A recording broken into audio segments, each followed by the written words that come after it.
Глава 1291. Унаследованная жемчужина. Если трупная марионетка не годится для разговоров, то что насчет меня? Внезапно воздух над трупом стал колебаться, зажигая шар черного пламени. Затем он сгустился в молодую женщину в роскошном костюме с холодным выражением лица. Появившись, она уставилась на Хань Ли холодным взглядом. Узнав, что он смертный, ее рот искривился в презрительной улыбке, и она медленно подняла на него руку.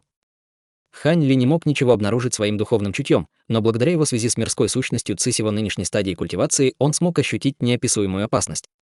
В момент появления женщины он замер на месте и изменился в лице. Как только женщина указала на него рукой, Хань Ли вздрогнул, почувствовав, что все волосы на его теле встали дыбом. С тех пор, как он вступил на путь культивации, и до сих пор он не чувствовал такой огромной опасности, как сейчас. Хань Ли рефлекторно взмахнул рукавом, выпустив два круглых предмета себе в ладонь. Быстро схватив их перед собой, он молча уставился на женщину.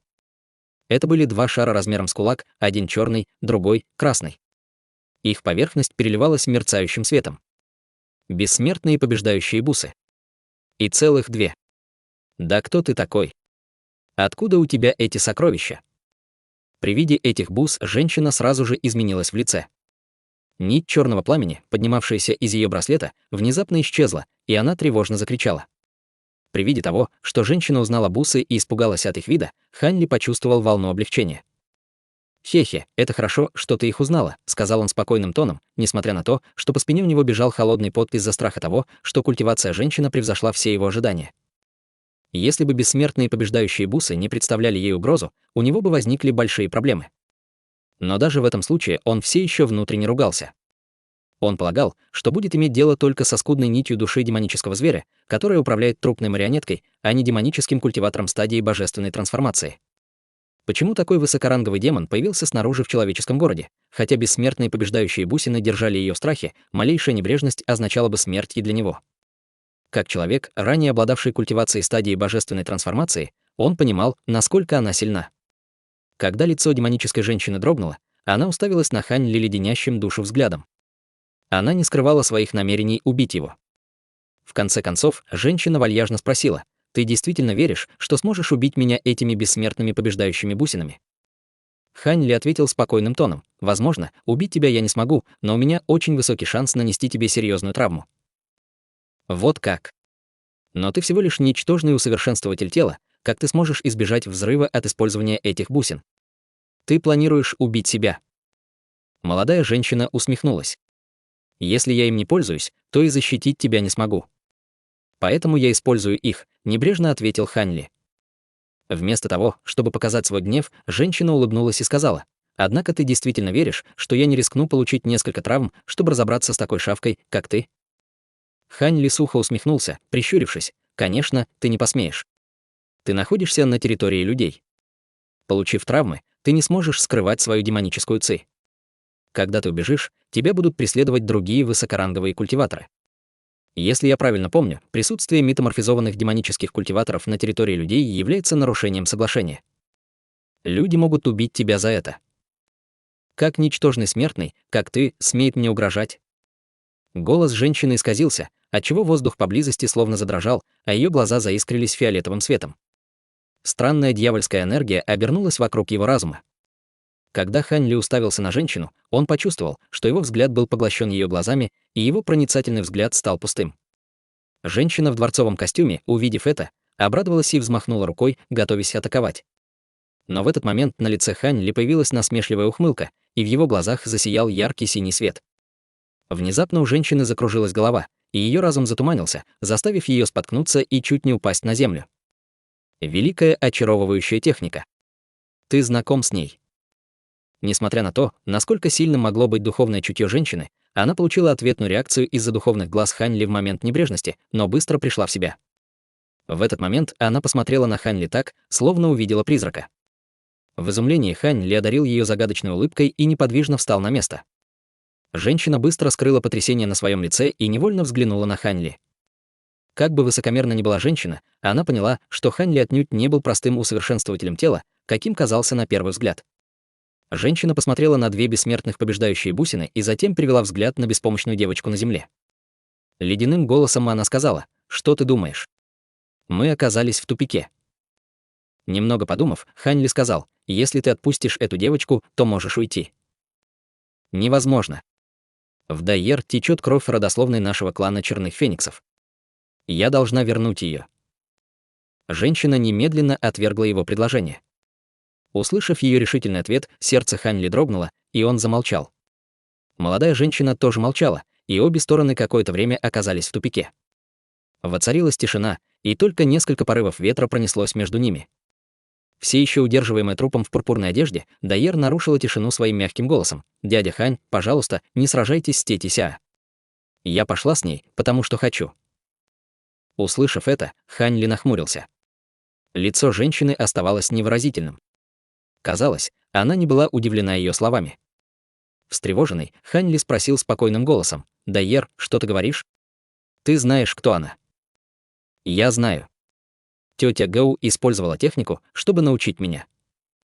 Девочка подняла свое маленькое личико, демонстрируя решительность, что резко контрастировало с ее возрастом.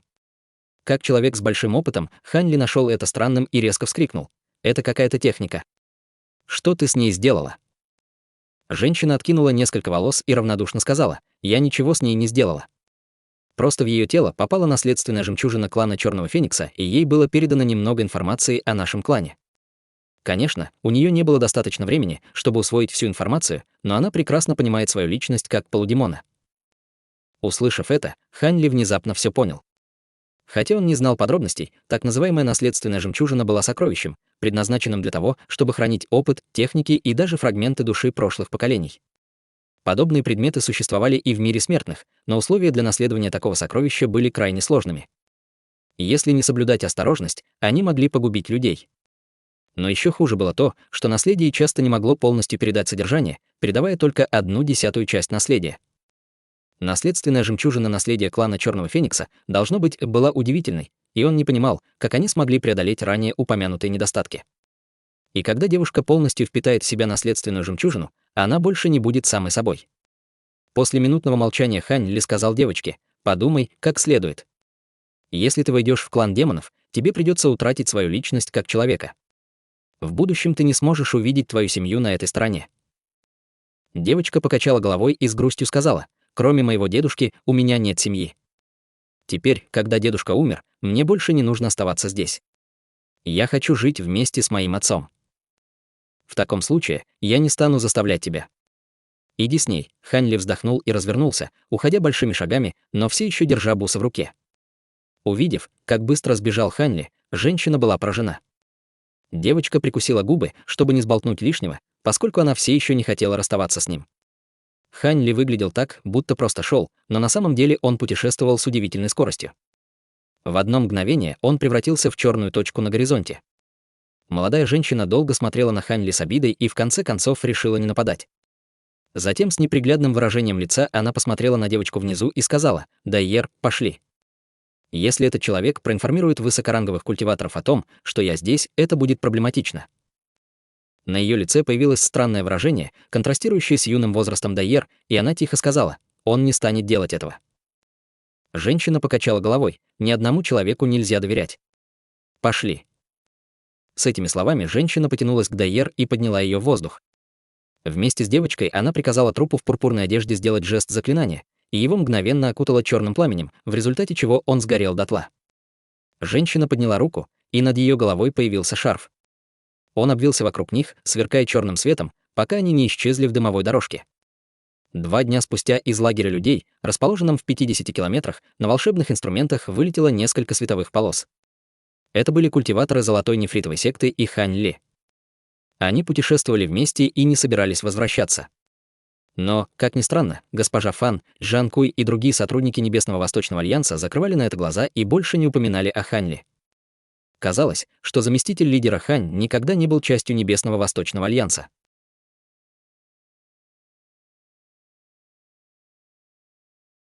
Глава 1292. Город Юйянь. 40 лет достаточно для того, чтобы мягкий ребенок превратился в сильного мужчину, а ребенок с духовными корнями — в низкорангового или среднерангового культиватора. Но в масштабах древнего города 1 000 000 лет пролетал в одно мгновение. Когда были сформированы 3 человеческие территории, город Юйянь был первым городом в регионе небесного происхождения. Хотя это был только город среднего ранга, и лорда города с легкостью отражали все нашествия зверей. Никогда еще он не сталкивался с большой опасностью. Это произошло потому, что город Юйянь был одним из самых густонаселенных городов с воинами-усовершенствователями тела.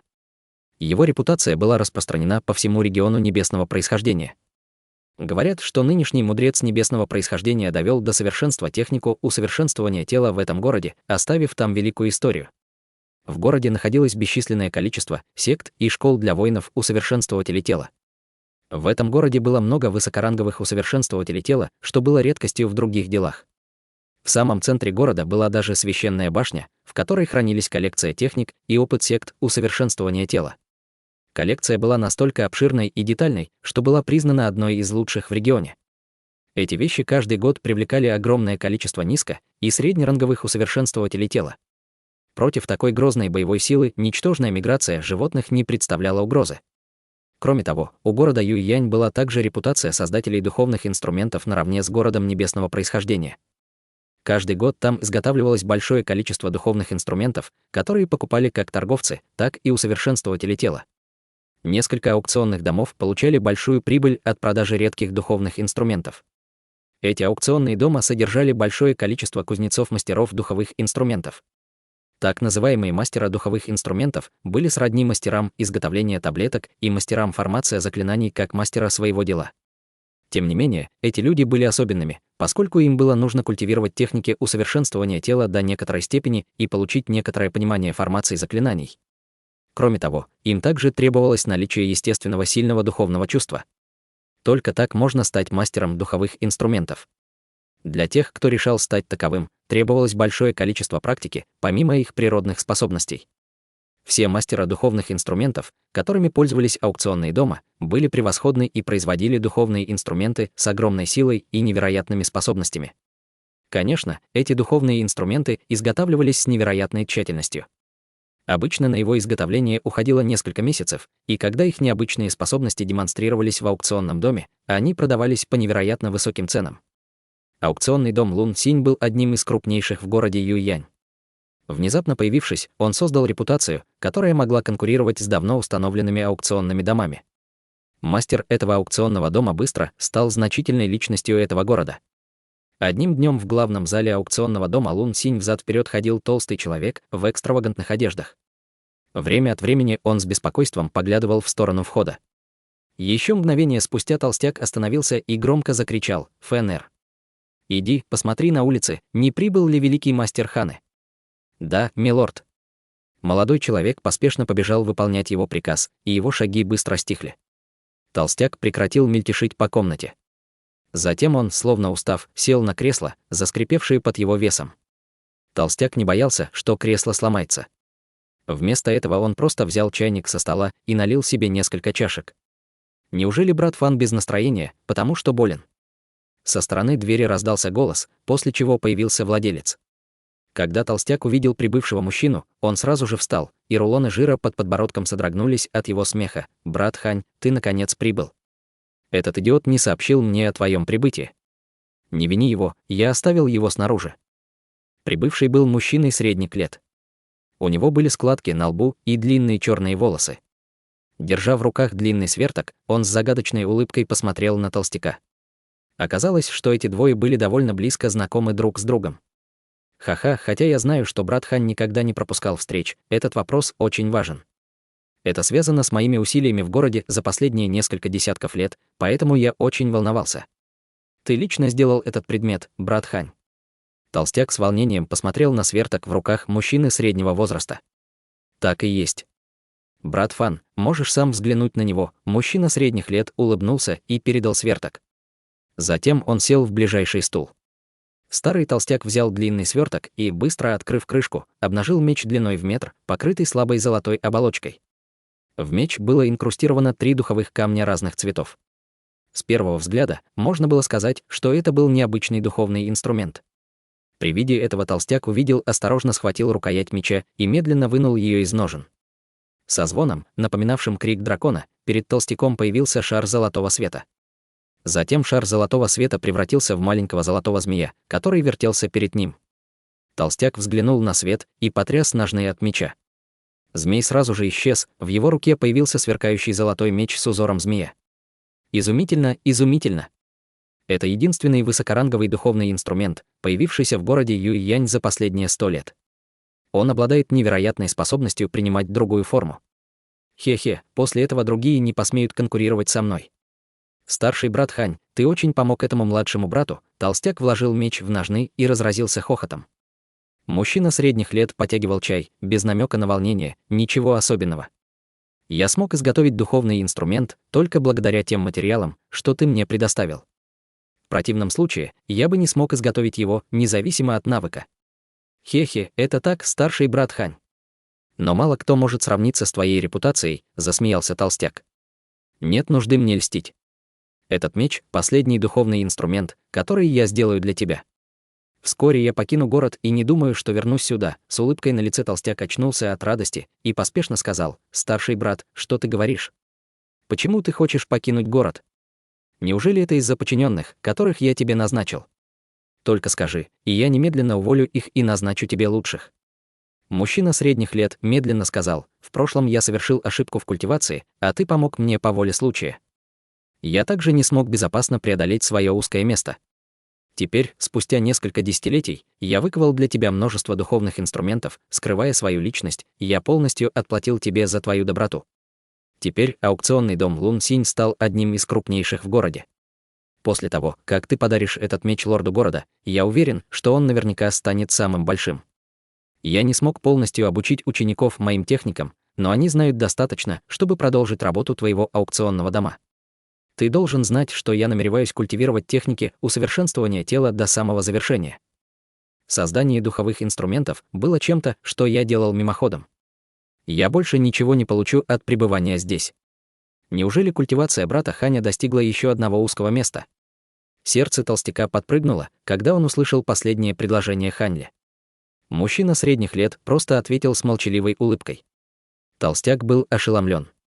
В то время как другие могли только догадываться о грозной силе этого человека, толстяк прекрасно знал о ней. 10 лет назад он столкнулся с опасностью, и этот хороший друг спас его. На одном дыхании он убил дюжину низкоранговых усовершенствователей тела, вторгшихся в его особняк. Он продемонстрировал внушающую страх культивацию, которая была не слабее, чем у высокорангового усовершенствователя тела. Теперь, когда он столкнулся с другим узким местом и преодолев его культивация значительно улучшится. Тогда культивация брата Ханя достигнет невероятной стадии. Старший брат Фан, это хорошо, что ты знаешь.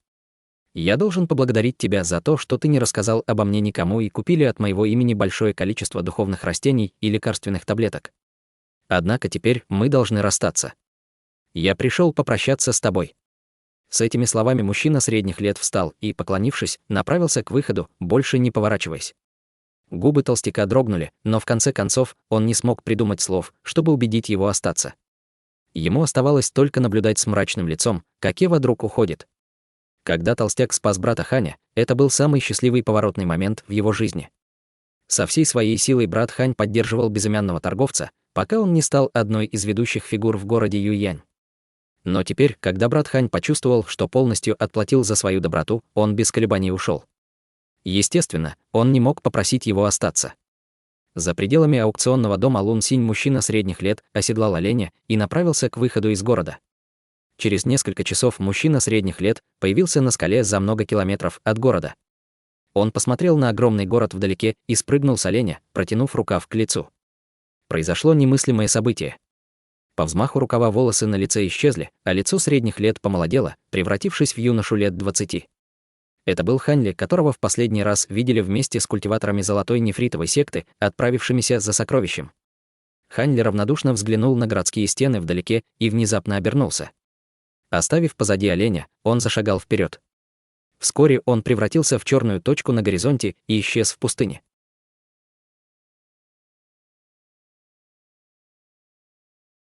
Глава 1293. Крылатые скорпионы. Город Юйянь был довольно далеко от города Юань. Но со скоростью полета Ханьли понадобился всего год, прежде чем он приблизился к руинам города Аньюань. Путешествие было довольно опасным, и он даже старался путешествовать по населенным пунктам, но расстояние между городами действительно было огромным. По пути ему приходилось убивать много диких зверей и низкоранговых демонических зверей. Конечно, это было потому, что он в одиночку путешествовал по пустыне. Если бы он путешествовал в группе, низкоранговые демонические звери даже не посмели бы напасть на него. Хотя с тех пор, как он был на руинах города Юань, прошло много лет, он не сильно изменился. Не было видно даже остатков разрушенных стен, поскольку все они были покрыты слоями пыли. Хань Ли долго стоял на месте, пока его мысли блуждали. Он уже культивировал искусство ваджры до пика 7-го слоя. Как только он преодолеет это узкое место, его культивация достигнет великого завершения. По правде говоря, скорость его культивации была намного быстрее, чем он ожидал. Поскольку духовная ци мира духов была намного плотнее, чем в мире смертных, и это было уже идеальное место для культивации, он модифицировал свое тело множеством лекарственных таблеток и различных фруктов, так что потенциал его тела был на пике человеческих возможностей. В прошлом, когда он покинул город Юань с культиваторами золотой нефритовой секты, они вошли в гнездо зверя-демона. Благодаря его способностям, они с легкостью смогли приобрести лекарственное растение, которое искали. К счастью для Хань Ли, культиваторы дали ему документ, гарантирующий разрешение на его вход в один из 9 высших прудов яркого нефрита. Забрав у него нефритовые кулоны, которые они доверили Хань Ли, они с радостью вернулись в свою секту. Расставшись с культиваторами, Хань Ли не стал возвращаться к госпоже Фан и Небесному Восточному Альянсу, поскольку чувствовал, что стал слишком заметным. Вместо этого он решил проникнуть в другие человеческие города. Кроме того, договор кровавого проклятия не имел никакого влияния на него. Его целью был город Юйянь, один из ближайших городов, и святая земля для усовершенствователей тела, поскольку это очень помогло бы его культивации. Между тем, Хань Ли уничтожил кинжал, который ему дала трупная марионетка лорда города, поскольку он совершенно ему не доверял. Он уничтожил его сразу после встречи с демоническим культиватором. Когда он был на полпути к городу Юйянь, он был в решающей точке в культивации 5-го уровня искусства ваджры. К сожалению, в этот момент он попал в нескольких демонов. Хотя ему удалось убить их, он вскоре столкнулся с негативной реакцией искусства ваджр, и его культивация резко упала почти на целый уровень. В момент опасности он столкнулся с молодым торговцем по имени Толстяк Фан, у которого было несколько подходящих редких лекарственных растений. Поскольку Хань Ли был спасен этими лекарствами, он был очень благодарен торговцу, но также хотел кого-то, кто мог бы помочь скрыть его культивацию. Таким образом, он последовал за Толстяком Фаном в город Юйянь и тайно помог ему, расширив его аукционный дом, пока тот не стал одним из величайших в городе. И как мастер формации заклинаний и обладатель невероятно сильного духовного чутья, ему потребовалось лишь немного практики, чтобы стать мастером духовных инструментов. Он продолжал оставаться в городе Юйюань в течение нескольких десятилетий. В этот период он достиг пика 6-го уровня и решил отправиться в путешествие за город. В том же году он узнал, что человек из золотой нефритовой секты в парчевых одеждах уже вступил в стадию формирования ядра. Когда человек по фамилии Цинь увидел, что Хань Ли уже вошел на 5-й уровень искусства ваджры, став усовершенствователем тела, который может сравниться с культиватором формирования ядра, он был совершенно удивлен. Тем не менее, он сдержал свое обещание и позволил Хань Ли культивировать в одном из 9 высших прудов яркого нефрита. Получив поддержку необычайной силы пруда, он смог преодолеть узкое место 6-го уровня всего за несколько дней, сэкономив ему по меньшей мере дюжину лет горькой культивации. Вернувшись в город Юйянь для своих следующих десятилетий скрытой культивации, он в конце концов достиг узкого места в 7-м уровне. Теперь он больше не мог оставаться в городе, продолжая горько культивировать, поскольку ему нужно было преодолеть последнее узкое место. Он планировал использовать самый распространенный метод усовершенствователей тела для преодоления узкого места. Ему нужно было покинуть цивилизацию и отправиться в дикую пустыню, силой пытаясь прорваться через узкое место, охотясь на могущественных демонических зверей. Однако ему нужно будет отправиться так далеко, что, скорее всего, он не вернется в регион. Таким образом, было бы лучше, чтобы он забрал свои сокровища из лазурной пустыни. С его текущими достижениями в усовершенствовании тела он мог защитить себя достаточно хорошо, не говоря уже о различных сокровищах, которые он носил с собой. Отдохнув полдня в руинах города Юань, он направился к лазурной пустыне. Через месяц Хань Ли добрался до нее и стал углубляться внутрь пустыни. Но вскоре он изменился в лице, и в его голове зазвенела тревога. В пустыне было слишком тихо. Кроме шелеста пустынных ветров, не было слышно ни единого звука. В пустыне должно было быть много зверей, но даже насекомые поблизости исчезли. Казалось, лазурная пустыня превратилась в мертвую землю. С легким потрясением на лице он старался быть как можно более сосредоточенным и осторожным, продвигаясь в направлении, где спрятал свои сокровища. Хотя пески часто перемещались в пустыне, Хань Ли, пряча свои сокровища, сделал небольшую хитрость. Он использовал особую технику поиска сокровищ без использования магической силы. Спустя 10 дней Хань Ли оказался в нужном месте пустыни и был ошеломлен, увидев крупный белый объект неподалеку. Похоже, это была прозрачная оболочка большого насекомого. В оболочке было 6 трехметровых крыльев, и она, казалось, принадлежала огромной многоножке. Глядя на огромную оболочку многоножки, он в шоке пробормотал: «Шестикрылая многоножка». Как это возможно? Как она могла эволюционировать так быстро? Когда он сделал несколько шагов вперед, оболочка многоножки начала превращаться в песок, и он мгновенно взмахнул рукавом, выпустив серебряную вспышку. Произошел небольшой взрыв. Серебряный свет ударил в кристаллическую оболочку и был отражен. Это была веревка, сверкающая серебряным светом. Это было сухожилие змея, которое Хань Ли попросил усовершенствовать кузнеца перед нашествием зверей в городе Аньюань. За последние несколько десятилетий он убил с его помощью множество зверей и врагов. Позже, когда Хань Ли изучил изготовление духовных инструментов, он не внес в него никаких изменений. На его стадии усовершенствования тела обычные духовные инструменты не приносили ему пользы, и он не видел смысла менять его, поскольку им было легко пользоваться. В любом случае, под его контролем веревка обладала силой, сравнимой с магическим инструментом. Поскольку инструмент не получил ни малейшего повреждения, можно представить, насколько он был долговечен. Судя по оболочке, шестикрылая ледяная многоножка, которая, наконец, отрастила все 6 крыльев, заслуживала своей репутации. Хань Ли скользнул взглядом мимо нее, а затем почувствовал волну недоумения. У него было 12 многоножек, но теперь была только одна. Где были остальные 11? Неужели мысль мелькнула в голове Хань Ли, и, обдумывая возможности, он изменился в лице? В этот момент издали послышался странный вопль, за которым последовали раскаты грома. По небу катились черные облака со сверкающими молниями и завыванием ветров. При виде этого губы Хань Ли дернулись. Увидев, что погода так резко изменилась, он невольно сузил глаза. Хотя он не мог высвободить свое духовное чутье, связь, которую он чувствовал в своем разуме, не могла ошибаться. Вдалеке, в черных облаках скрывалась шестикрылая ледяная многоножка. Однако, в мгновение ока, связь с его разумом стала несколько незнакомой. После того, как шестикрылые ледяные многоножки полностью эволюционировали, неожиданно обретали небесную силу призыва ветра и дождя, к большому удивлению Хань Ли. Способности шестикрылых ледяных многоножек манипулировать мирской первородной ци было на целую ступень выше, чем когда Хань Ли все еще обладал своей культивацией. Они были на грани силы культиватора божественной трансформации. Не успев прийти в себя после этого удивления, Хань Ли внезапно услышал в воздухе другой звон. С другого конца неба большое радужное облако стремительно бросилось к черному облаку. Приглядевшись, Хань Ли побледнел. В радужном облаке был рой крылатых скорпионов.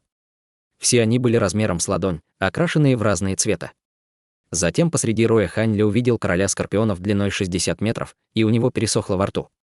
У короля скорпиона не было крыльев, но ему удалось поднять свое огромное тело в воздух своим ядовитым туманом. Его 30-метровый хвост, приподнятый в воздухе, светился ярко-зеленым светом. Хань Ли почувствовал, как по его телу пробежал холодок.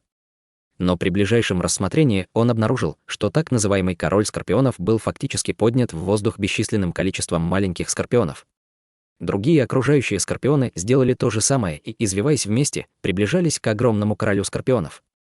Прежде чем Хань Ли осознал, что происходит, черное облако яростно зашипело и резко вздрогнуло, обнажив ледяную многоножку длиной более 30 метров. Она вытянула свою отвратительную голову вперед.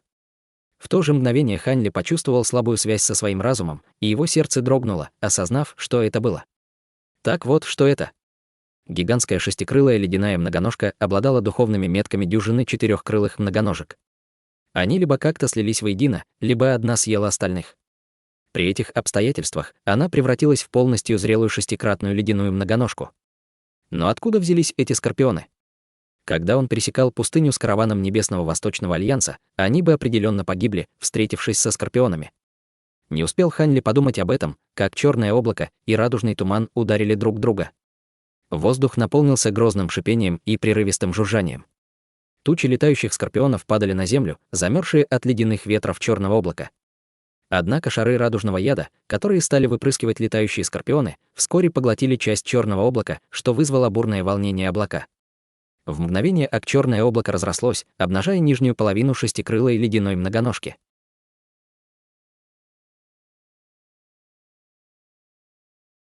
Глава 1294. Возвращение сокровищ. Шестикрылая ледяная многоножка была немного меньше короля скорпионов, но она была колоссальной по сравнению с обычными демоническими животными. Высунув свою уродливую голову из черного облака, она открыла рот и выпустила плотный поток ледяного света. Ледяной свет пронесся по воздуху со звуком разрывающегося пространства. Когда атака поразила огромного скорпиона, на нем осталась дыра шириной в 3 метра. Огромный скорпион был результатом слияния бесчисленного количества крылатых скорпионов. Несмотря на то, что атака была сильной, она не навредила ему. Огромный скорпион просто издал пронзительный вопль и взмахнул хвостом в направлении ледяной многоножки. Зеленый свет погас, и хвост скорпиона словно вытянулся на 100 метров вперед, словно это была иллюзия. Он оказался над головой сороконожки и качнулся вниз. Тем временем огромная дыра в животе скорпиона зашевелилась и быстро затянулась. Шестикрылая ледяная многоножка, похоже, не беспокоилась об атаке скорпиона хвостом. Крылья многоножки на мгновение стали прозрачными, а затем и она сама исчезла. Скорпион взвизгнул, обрушив удар на пустое место. В этот момент воздух над огромным скорпионом изогнулся, обнажив гигантскую крылатую многоножку. Ее крылья снова затряслись, и все тело расплылось, врезаясь в огромного скорпиона и глубоко погрузив в него свои клыки. Огромного скорпиона окутало шаром ледяного света, который, быстро расширяясь, покрыл большую часть тела скорпиона, превратив его в ледяной кристалл. Когда излучение света прекратилось, тело огромного скорпиона рухнуло. Тысячи скорпионов посыпались с неба. Остатки гигантского скорпиона больше не сливались воедино. Скорее, они разбросаны по всем направлениям. В мгновение окрадужное облако полностью рассеялось. Шестикрылая ледяная многоножка, увидев это, не стала преследовать их. Она просто открыла пасть и выдула ледяной ветер. Он подмел всех замороженных скорпионов поблизости к ее пасти. Хань Ли смотрел на это издалека, чувствуя себя спокойнее. Наконец он понял, почему шестикрылая ледяная многоножка эволюционировала так быстро. Пока он отсутствовал, многоножки сожрали множество крылатых насекомых. Казалось, что крылатые скорпионы были не обычными демоническими животными, а были как-то связаны с ледяными многоножками. Очевидно, они служили катализаторами роста многоножек. Наверное, поэтому он не видел других насекомых после того, как вошел в пустыню. Казалось, что они были полностью поглощены скорпионами или многоножками. Пока Хань Ли обдумывал это, огромная многоножка наконец закончила пожирать скорпионов и перевела взгляд вниз, в сторону Хань Ли, с холодным блеском в глазах. Когда Хань Ли встретился с ним взглядом, его сердце забилось, и он ощутил предчувствие того, что должно было случиться то, о чем он больше всего переживал. Внезапно шестикрылая ледяная многоножка зашипела, взмахнув крыльями, и стала приближаться к Хань Ли. Она холодно посмотрела на Хань Ли враждебным взглядом. Ее клыки заскрежетали. На лице Хань Ли было странное выражение, и он смотрел на нее, не моргая. Однако, убрав руки за спину, он взмахнул рукавом, выпустив бессмертные побеждающие бусы. Белая сороконожка просто зашипела и обернулась, внезапно улетев вдаль и исчезнув из вида. Насекомое отнеслось к Хань Ли как к простому прохожему и ушло само по себе. Хань Ли вздохнул с облегчением, и его серьезное выражение на лице наконец расслабилось. Вскоре он горько усмехнулся. Шокирующий рост и эволюция насекомого от 4 до 6 крыльев сильно противоречили ожиданиям Хань Ли. Хотя древние экзотические насекомые не могли принимать человеческий облик, подобно демоническим животным, они смогли развить уровень интеллекта. С таким резким ростом магической силы многоножек Хань Ли, естественно, думал разорвать свою связь духовного чутья. Если бы он все еще обладал магической силой, он мог бы легко подавить насекомое с помощью ограничений, которые он изначально наложил на него. Но теперь, когда у него не было ни капли магической силы, все его секретные техники были непригодны. В этих условиях многоножка вполне могла напасть на него. Таким образом, Хань Ли приготовился к худшему сценарию и достал свои бессмертные побеждающие бусы, покрывшись от страха холодным потом. Честно говоря, повезло, что Хань Ли вырастил дюжину многоножек, пока они были личинками. Ментальная связь между ними стала удивительно стабильной за последние сотни лет, и теперь, когда дюжина многоножек слилась воедино, эта связь также стала в десятки раз сильнее. Поэтому они не могли легко избавиться от нее. Тогда многоножки какое-то время боролись за свободу, в итоге решив отказаться от любых враждебных намерений по отношению к Хань Ли и пойти своим путем. Конечно, Хань Ли не пытался их остановить. В своем нынешнем состоянии он мог только наблюдать за тем, как они уходили, не зная, следует ему смеяться или плакать. Находясь в мир смертных, он не пожалел усилий и даже использовал маленькую таинственную бутылочку для выращивания этих насекомых. Теперь, когда они повзрослели, он больше не мог их контролировать. Он чувствовал себя несколько подавленным из-за своей потери. Однако Ханли вздохнул и вскоре успокоился. Хотя насекомое вырвалось из-под контроля на некоторое время, когда он восстановит свою магическую силу, он сможет заставить ее снова подчиниться ему. Единственной проблемой в таком огромном месте, как мир духов, было то, что он мог никогда не увидеть ее снова, или ее могли схватить какие-то другие могущественные культиваторы, в которых не было недостатка в этом мире. Ханли стоял на месте, погруженный в свои мысли, прежде чем в конце концов покачал головой. В итоге он обратился к золотым прожорливым жукам и зверю плачущей души. С мрачным выражением на лице он ускорил шаги к месту в нескольких сотнях метров. Он посмотрел вниз и безмолвно сжал кулак. Сияющий светом кулак ударился о землю. Грохот от удара сотряс воздух, разбросав песок так, словно его поразило волшебное сокровище высшего качества. Большое облако пыли поднялось в воздух, оставив под собой большой кратер. Он был глубиной более 10 метров и шириной более 30 метров. В основании кратера были сумка для хранения и 3 сумки с духовными животными. Увидев, что сумка для хранения не повреждена, он почувствовал облегчение. Затем он подошел к 3 сумкам с духовными животными. Он схватил их с задумчивым выражением на лице. Хотя он не мог исследовать их своим духовным чутьем, они все еще выглядели запечатанными с тех пор, как он оставил их здесь. Взвесив их в руке, он понял, что из них ничего не пропало, кроме пустого мешочка, в котором находились шестикрылые ледяные многоножки. 2 другие сумки были слегка приоткрыты. Не глядя на них, Ханли мог почувствовать присутствие золотых прожорливых жуков и зверя плачущей души. Он даже чувствовал, что зверь плачущей души все еще крепко спит. Ханли слабо улыбнулся. Его последние заботы рассеялись. Он быстро убрал свои мешки глубоко в свои одежды. Поскольку все они выглядели изящными, они контрастировали с непримечательной внешностью Ханли. Однако оболочка, оставленная шестикрылыми ледяными многоножками, могла стать проблемой. Он нахмурился и просто ударил кулаком, сделав еще одну большую яму. Затем он бросил оболочку в яму и закопал его. Ханли обошел вокруг несколько раз и не нашел никаких других признаков, к его большому удовлетворению. Затем он посмотрел в направлении исчезновения черного облака с мрачным выражением на лице. В конце концов, он пришел и ушел. Теперь, когда он выполнил свою первую задачу, ему нужно было отправиться далеко в область, заполненную демоническими животными. Его целью была граница между землями демонов и регионом небесного происхождения. Пограничная область была суровым местом, принадлежащим как демоническим животным, так и региону небесного происхождения. Она была чрезвычайно широкой и беззаконной, выступая в качестве буфера между регионами. Кроме того, в этой области свободно бродили демонические звери, дикие древние звери и даже полудемоны. Чем ближе к центру, тем опаснее будет. Стоит сказать, что там даже встречались таинственные духовные кланы, состоящие из гигантов в стадии божественной трансформации, которые были выше 100 метров. Некоторые даже слышали там крики настоящих драконов. С таким количеством странных слухов область была покрыта завесой тайны. Однако большинство людей не принимали эти слухи близко к сердцу. Но правдой было то, что там появлялись культиваторы стадии божественной трансформации и демонические культиваторы. Это внушало страх в высших эшелонах демонических и человеческих кланов. Если на этом уровне начнется битва, это могло привести к войне между людьми и демонами. В результате такие битвы были запрещены. Эти битвы могли нарушить первородную ци неба и земли, что могло привести к оттоку рек и обрушению гор. Даже существа уровня 3 человеческих монархов и 7 демонических королей не могли позволить этому случиться. Если случится что-то настолько опасное, регион действительно будет слишком опасным, чтобы передвигаться по нему. Так случилось, что область никогда не была официально признана людьми или демонами. Но в пограничном регионе были чрезвычайно ценные духовные вены и лекарственные растения. Когда-то даже были своего рода духовные объекты, за которые государи и короли заплатили бы огромную цену.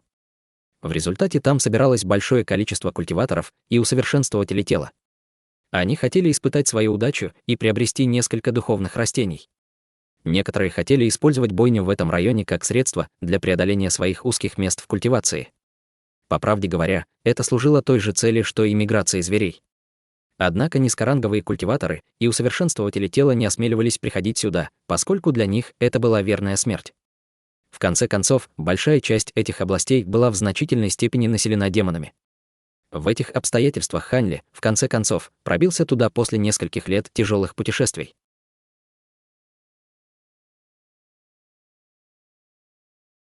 Глава 1295. Боевое снаряжение небесного происхождения. Гробница заходящего солнца. Демон и человек называли это место этим именем. По правде говоря, в древние времена было не 7 солнц, а 9. Но когда человеческие и демонические кланы впервые прибыли в мир духов, огромная битва охватила большинство рас в мире духов. Сотни культиваторов с культивацией ранга мира бессмертных сражались во всем мире духов по неизвестной причине. В результате погибли не только слабые, но и огромные территории гор и морей существенно изменились, расщепив саму Землю и уничтожив 2 солнца. Стоит сказать, что одно из солнц спустилось сюда, что привело к огромной впадине в Земле. Однако перелет через эту так называемую впадину занял бы у культиватора не менее года, чтобы пролететь, даже используя всю мощь своих волшебных сокровищ. В самой впадине было множество горных цепей и десятки гигантских озер, простиравшихся на тысячи километров, не говоря уже о лесах и равнинах. Говорят, что даже если 10 миллионов культиваторов войдут в гробницу заходящего солнца, это будет всего лишь капля в огромном океане. На границе, в таком большом регионе, естественно, было несколько населенных пунктов. Одним из наиболее известных поселений был управляемый культиватором гигантский города заходящего солнца. Город был построен недалеко от гробницы заходящего солнца. Хотя по размеру он был примерно таким же, как и другие города культиваторов, там было столько высокоранговых и среднеранговых культиваторов, в результате чего город вошел в тройку лучших городов в регионе небесного происхождения. Помимо культиваторов, там также было и большое количество высокоранговых усовершенствователей тела. Усовершенствователи тела обладали силой, эквивалентной силе культиваторов формирования ядра и заложения основ, но было их, как минимум, в 10 раз меньше. Если бы не ничтожное, по сравнению с количеством культиваторов, количество высокоранговых усовершенствователей тела и культиваторов стадии божественной трансформации в городе, было бы трудно назвать этот город городом культиваторов. Но, как ни странно, на другой стороне города заходящего солнца в землях демонов был город с тем же названием, основанный демоническими культиваторами. Говорят, что город демонов был даже больше, чем город заходящего солнца. Высокоранговые демонические культиваторы собирались там толпами. Некоторые могущественные человеческие культиваторы приходили посмотреть на город издалека, создавая при этом честные описания города. Однако Хань Ли мало интересовался городом демонов. В этот момент он шел по одной из улиц в городе заходящего солнца, разглядывая аккуратные высокие магазины по обе стороны от него с странным выражением на лице. Это была просто обычная улица в городе, и владельцы магазинов в этих магазинах были не культиваторами стадии уплотнения ЦИ, а низкоранговыми усовершенствователями тела. Товары, продаваемые в этом магазине, варьировались от материалов из демонических зверей до магических и духовных инструментов. Был широкий ассортимент товаров, но не было магазинов, которые специализировались бы на продаже обычных смертных предметов. Вскоре после того, как Хань Ли вошел в ворота города заходящего солнца, он прошел по нескольким улицам, и каждый раз перед ним появлялся неповторимый архитектурный пейзаж. Этот город был огромен. Даже с огромным количеством культиваторов и усовершенствователей тела большинство людей в городе были смертными. Фактически, их можно было заметить в любой точке города. Однако все они были крепкими людьми, и все были заняты, выполняя поручения как для культиваторов, так и для усовершенствователей тела. Повернув за угол, Хань Ли внезапно увидел тощего человека, который плюет на группу людей. Этот человек был культиватором стадии уплотнения ЦИ и разговаривал с группой простых смертных. Они выглядели несчастными перед лицом потока слов культиватора. «Разве вы не знаете, что этот клыкастый зверь набросился на мою голову, как только увидел меня? Я, бессмертный мастер, простым взмахом руки выпустил мой меч черного облака и отрубил ему когти. Мой магический инструмент можно обменять на 10 среднеранговых духовных камней. Хотя это всего лишь низкоранговый магический инструмент, его мощь. А ты еще кто?» Внезапно ему на плечо опустилась чья-то рука, и он повернулся и увидел молодого человека с сияющего улыбкой на лице. Пока худой мужчина думал обличить его, он заметил золотое сверкающее кольцо на пальце Хань Ли. Затем он вынужденно улыбнулся и спросил: «Меня зовут Тян Син. Я могу вам чем-нибудь помочь?» Усовершенствователи тела, которые могли носить духовные кольца, определенно не были обычными людьми. Они обладали силой среднего или более высокого ранга. Они не были кем-то, кого мог бы спровоцировать ничтожный культиватор в стадии уплотнения ЦИ. «Меня зовут Хань», — спокойно сказал Хан Ли. «Я просто увидел, как ты беседуешь, и мне показалось, что ты много знаешь о городе. Я надеялся, что ты сможешь ответить на несколько моих вопросов или даже быть моим гидом в течение нескольких дней, если это возможно». Лицо тощего мужчины вспыхнуло, и он сказал: «Значит, брат Хань только что прибыл в этот город. Вы обратились по адресу. Хотя я не скажу, что знаю все об этом городе, я прожил здесь несколько десятилетий. Но могу я спросить, какая именно помощь вам нужна? Хань Ли потер подбородок и прямо предложил: я буду платить 10 духовных камней за каждый день. Тощий мужчина пристально посмотрел на Хань Ли, а затем улыбнулся со словами: этого слишком мало. Пожалуйста, дайте мне немного больше. Я тоже культивирую. Я могу получить это количество духовных камней, добывая духовные лекарства снаружи. Хань Ли фыркнул. Хотя он не любил суетиться по мелочам, он не хотел потворствовать жадности тощего человека и сказал прямо: 10 духовных камней — это уже много. Давай посмотрим, найдешь ли какие-нибудь духовные лекарства снаружи и не побоишься стать обедом для демонического зверя. Тогда я заплачу тебе 20 духовных камней, но не больше. Хорошо, я согласен. Вы можете продолжать, а этот бессмертный мастер и я уйдем первыми. Видя недовольство Хань Ли, тощий мужчина быстро согласился и махнул рукой остальным позади него. Когда смертные услышали это, они немедленно разошлись. «Могу я спросить, куда вы хотите пойти?» Осторожно спросил худощавый мужчина, пытаясь угадать силу Хань Ли. Культиваторы отличались от усовершенствователей тела. Культивация усовершенствователя зависела от выносливости их тела, а ее было нельзя определить духовным чутьем. Хань Ли повернулся и сказал, не глядя на него: «Сначала проводи меня в ближайший магазин инструментов и материалов и ознакомь меня с городом».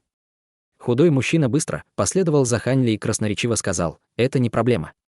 В городе заходящего солнца 8 основных районов. 3 из них заняты простыми людьми. 5 из них предназначены для магазинов и кварталов усовершенствователей тела и культиваторов. Однако эти 5 районов отличаются между собой. В 4 из них, включая этот, каждый может продавать и покупать по своему усмотрению. Но в 5-м районе каждый должен заплатить духовный камень за посещение этого района. Это центр города заходящего солнца. В центре города можно обменять высокоранговые духовные инструменты или сокровища. Большинство крупных альянсов района небесного происхождения также находится там. Я слышал, что там продаются даже духовные сокровища. Духовные сокровища. Сердце Хань Ли замерло, но он сохранил спокойное выражение: «Меня это не волнует. Расскажи мне о других вещах». Вот как. Информация о духовных сокровищах мало что значит для вас. С другой стороны, у этих альянсов много высокоранговых духовных инструментов на продажу. Ах, да, есть информация, которая может вас заинтересовать, брат Хань. Я слышал, что один из аукционных домов приобрел набор боевых инструментов, которые использовал мудрец небесного происхождения, и он называет боевое снаряжение небесного происхождения. Они готовятся выставить их на аукцион. Набор состоит из 5 предметов, каждый из которых является высокоранговым инструментом, эквивалентным магическому сокровищу культиватора. Говорят, что эти духовные инструменты можно использовать для культивации тела до более мощной силы. Это было до того, как мудрец небесного происхождения культивировал духовные корни, но все равно смог убить множество грозных врагов. Когда эта информация распространилась, многие высокоранговые усовершенствователи тела остались в городе, готовясь присоединиться к аукциону. Слова худощавого мужчины заставили Хань Ли остановиться на месте. Боевое снаряжение небесного происхождения. У него действительно есть такие удивительные способности. Хань Ли наконец проявил интерес.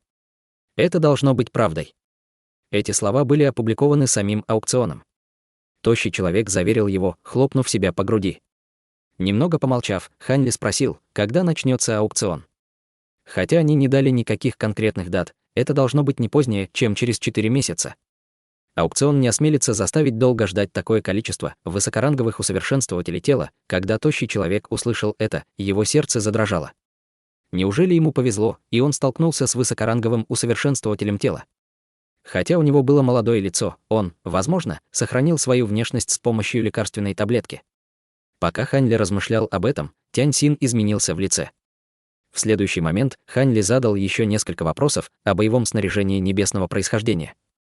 Кроме того, он также спросил о других районах города. Хотя тощий мужчина чувствовал себя немного сбитым с толку, он ответил на все вопросы Хань Ли и провел его по нескольким улицам, пока они не пришли в магазин, специализирующийся на духовных инструментах и материалах. Хотя он слышал, что в центре города продаются высокоранговые предметы, он не планировал немедленно отправляться туда. Хотя духовые инструменты и материалы для них считались редкостью, они все же были гораздо более распространенными, чем материалы, необходимые для магических и древних сокровищ. Также возможно, что он не сможет найти подходящие материалы для духовных инструментов, если будет искать место, специализирующееся на продаже товаров более высокого качества. Конечно, у них были бы высокоранговые духовные инструменты. Войдя в магазин, Хань Ли почувствовал воодушевление. Хотя он думал об использовании опасностей гробницы заходящего солнца, чтобы проверить, сможет ли он преодолеть узкое место на заключительной стадии, ему нужно будет подготовиться, иначе его жизнь будет в опасности. Сначала он планировал доработать 2 высокоранговых духовых инструмента, которые были в его распоряжении, давая ему больше шансов на победу в высокоранговых битвах. Но судя по тому, что он услышал о боевом снаряжении небесного происхождения, он опасался, что его будет трудно приобрести.